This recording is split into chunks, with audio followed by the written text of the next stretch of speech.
Jeg elsker at tegne og lege med et eller andet ler, eller bare sidde og lave et eller andet ud af noget. Kunst, det er billeder og skulpturer og nogle følelser måske. Du skal have en eller anden idé. Du går ikke bare frem og tegner et eller andet herude. Det var da meget flot, at du udstiller det.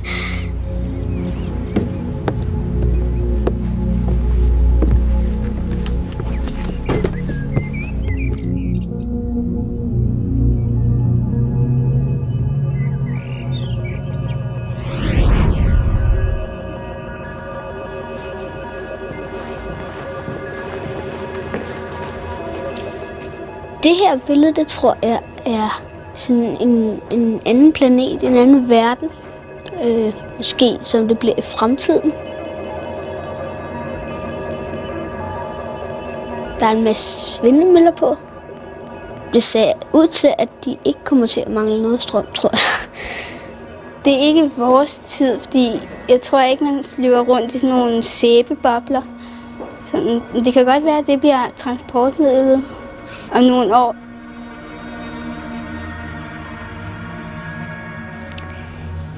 En meget mærkelig boble med 2 underlige mennesker inde i, som har noget plastik på benene og en masse snore eller ledninger ud fra sig.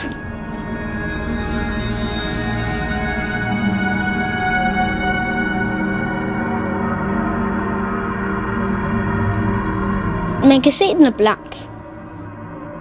Også, at der er en skygge nedenfor, så det ser ud, som om den er der egentlig rigtigt.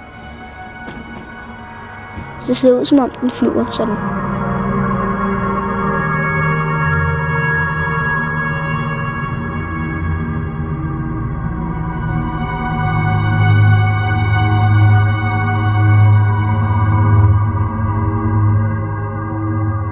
På den måde, det er sat sammen, hvis det bare var noget jord og nogle vindmøller, så ville det ikke være så specielt. Men fordi der er de der mennesker og den kuppel, og det er rødt, så bliver det ret mærkeligt.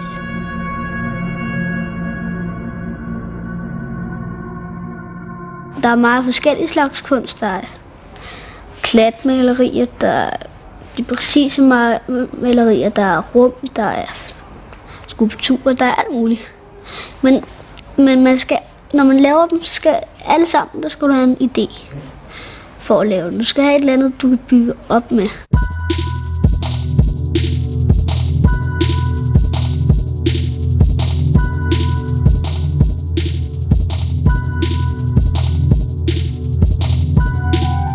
En kriger. Ikke for nutiden. Nærmere den mørke middelalder. Det kunne godt ligne sådan en ildemand. Det kunne godt ligne sådan nogle flammer, at det der stikker ud fra ham.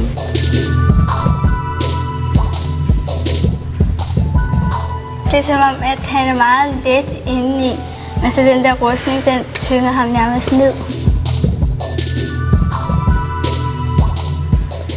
Han er fuld af kraft, han har mange muskler. Altså, man kan ikke se hans arme, så man ved ikke rigtigt, om han baner vej, eller om han flygter, eller hvad han gør.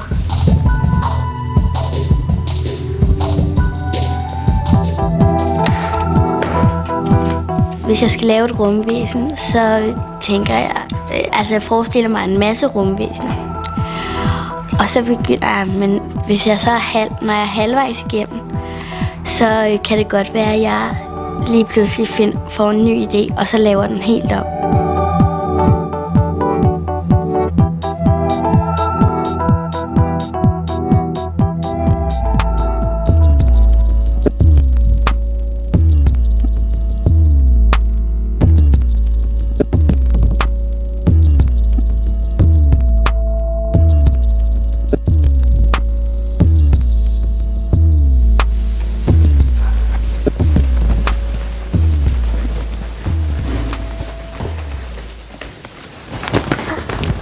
Jeg føler, at jeg er blevet helt lille, fordi at bare på selve sædet kan man næsten ligge der. Jeg tror, det er lidt ubehageligt, det der. Det tror jeg også. Nej. Det er lækkert. Sker der noget behageligt? Det ved jeg ikke. Det kan det godt være. Det kan jeg altså ikke. Prøv du. Ja, vi prøver også. Ja. Hvis du ser et maleri, så du kan godt leve dig ind i det i din hjerne, men det sker ikke sådan i virkeligheden. Så sådan kunstværker, du kan gå ind i rum, der får du en helt anden oplevelse.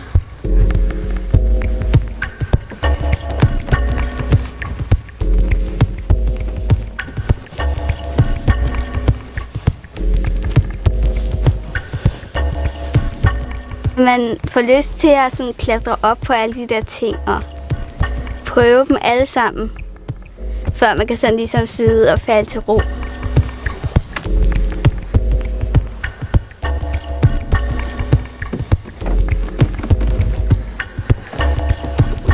Jeg kunne godt tænke mig sådan et rum herhjemme, fordi der er hyggeligt at være, der er blødt, og man kan lege og tumle rundt herinde. Når man sidder i de røde og lilla og gule farver, så er det sådan meget varmt.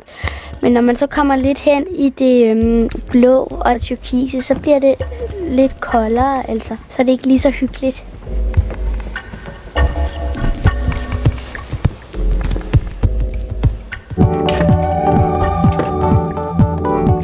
Jeg synes, det er ret sjovt at lave skulpturer. Og alle sådan nogle spejle kan jeg godt lide at bruge.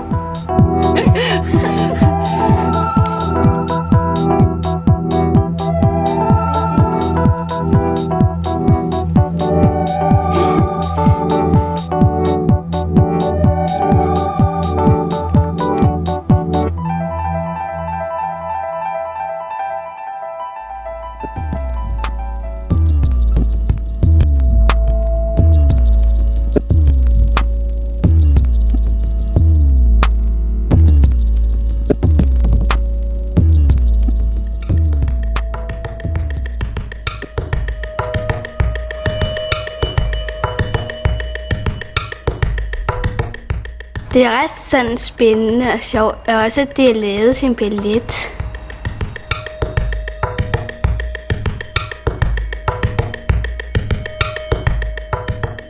Kostymerne, jeg synes, de er flotte, men jeg forstår ikke helt nogen af dem, hvordan de kan have dem på.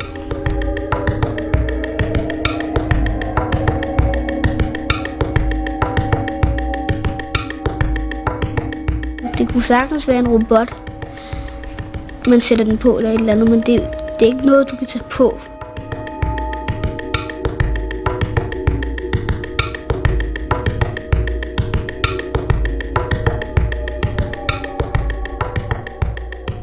Det skal være noget kunst, de kan lide, fordi ellers så er jeg sådan set ligeglad.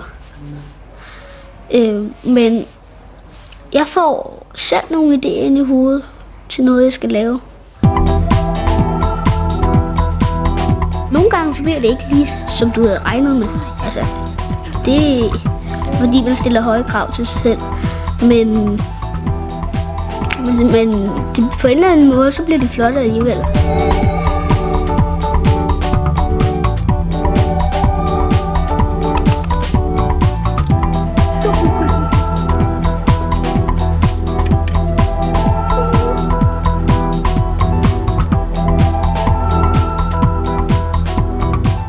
Mange kunstnere, de har vel ikke bare malet noget for at blive berømte, og sådan, de har vel også bare malet noget, som de mente noget med. Et sted, jeg ikke kunne tænke mig at være alene. Lyden er jo selvfølgelig lavet til, at den skal gå lige direkte ind til hjernen.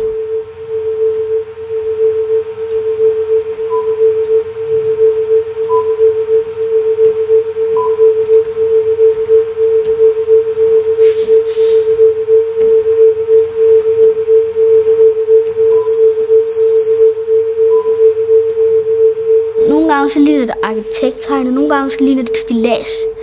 Nogle gange så ligner det ring i vandet, og nogle gange så ligner det en tredimensionel tål, der bliver kørt rundt sådan. Det er som om, at hele væggen, det er den bare, at man kan stikke hånden igennem og svæve ud.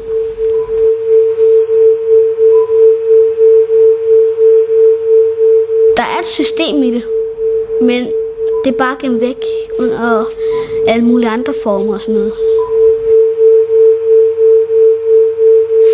Den lyd, der er, den minder mig om en operation eller et eller andet, hvor at der står en masse læger med sådan nogle hvide kitler og står og opererer et menneske. Jeg tror bare, man skal opleve det som noget, der bare er der.